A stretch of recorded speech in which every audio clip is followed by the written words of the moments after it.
Assalamu alaikum students. Today we have lecture number 6, the same topic, contribution of Muslim scientists. आज हम बेटा मुस्लिम scientist में पढ़ेंगे doctor Abdul Salam. Doctor Abdul Salam पढ़ने से पहले बेटा आप lecture number 1, lecture number 2, lecture number 3, lecture number 4 और 5 का लिंक डिस्क्रिप्शन में जाके चेक करें, वीडियोस को देखें, विज़िट करें, लाइक करें, सब्सक्राइब करें। तो बेटा आज हमारा लेक्चर है डॉक्टर अब्दुल सलाम। डॉक्टर अब्दुल सलाम बेटा जो आपको पिक्चर में नज़र आ रहे हैं बेटा, he was born in Jhang Punjab का एक कस्बा है बेटा। वो पैदा हुए थे इन 1926 पंजाब में, झंग में बेटा। ठीक है बेटा। He was the only Nobel prize winner scientist from the Muslim world, यानी नोबल प्राइज़ जो दिया जाता था बेटा वो सबसे पहले ये मुस्लिम साइंटिस्ट थे जिन्हें नोबल प्राइज़ मिला था। अब सवाल ये पैदा होता है बेटा कि नोबल प्राइज़ क्या है।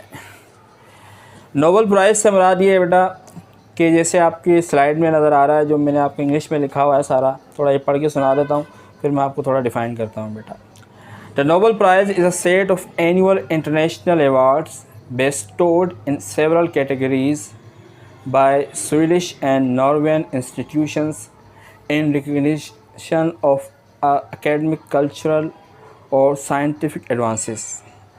The will of the Swedish chemist, engineer, and industrialist Alfred Nobel established the 5 Nobel Prizes in 1895. अब नोबेल प्राइज़ क्या होता है बेटा? नोबेल प्राइज़ एक अवार्ड है जो हर साल 5 कैटेगरीज़ में दिया जाता है। जैसे मिसाल के तौर पे फ़िज़िक्स में, केमिस्ट्री में, हिस्ट्री में, कल्चर में बेटा। तो अब इसका नाम नोबेल ही क्यों रखा गया? इसका नाम नोबेल इसलिए पड़ा बेटा क्योंकि सबसे पहले जो दिया गया था ये अवार्ड, अल्फ्रेड नोबेल जो थे, उन्होंने ये अवार्ड इस्टेब्लिश किया था इन 1895 में। इस वजह से इसे बेटा नोबेल प्राइज़ कहते हैं। ठीक है बेटा।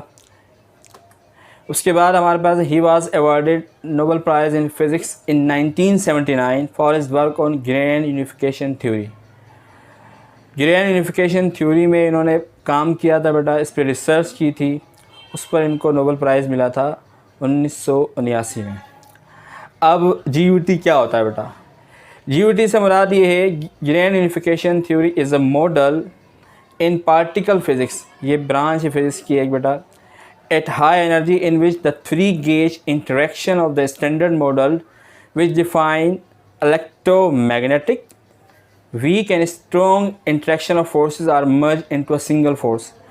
यानी ग्रेन यूनिफिकेशन में उन्होंने क्या कारनामा अंजाम दिया था बेटा कि उन्होंने इलेक्ट्रोमैग्नेटिक फोर्स, वीक फोर्स और स्ट्रॉन्ग इंट्रैक्शन ऑफ फोर्सेस है उसको एक फोर्स में मर्ज कर दिया था, यानी एक फोर्स में मिला दिया था। वीक और स्ट्रॉन्ग फोर्सेस को का इंट्रैक्शन किया था बेटा एक सिंगल फोर्स में। इस वजह से इसको हम GUT कहते हैं, ग्रेन यूनिफिकेशन थ्योरी। इनका एक और कंट्रीब्यूशन था बेटा in the field of physics. He held a chair at the Imperial College London, यानी इससे मुराद ये है बेटा कि वो इम्पेरियल कॉलेज लंदन के प्रिंसिपल भी रह चुके हैं। ठीक है बेटा। इसी तरह ही establish centre for theoretical physics Trieste Italy for scientist from developing world. ठीक है बेटा।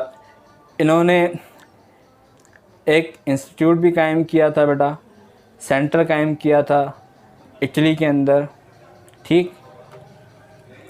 अच्छा बेटा अब देखें, अब आपको अगर कोई बात समझ में नहीं आई हो तो बेटा आप कमेंट्स में लिखकर मालूम कर सकते हैं बेटा। अब मैं एक बार फिर आपको कहूँगा बेटा कि आप डिस्क्रिप्शन में जाके, लिंक में जाके डिस्क्रिप्शन को चेक करें, लेक्चर नंबर 1, लेक्चर नंबर 2, 3, 4, 5। ठीक है बेटा, ताकि ये सीरीज़ आपको कंप्लीट समझ आ जाए। Thank you very much.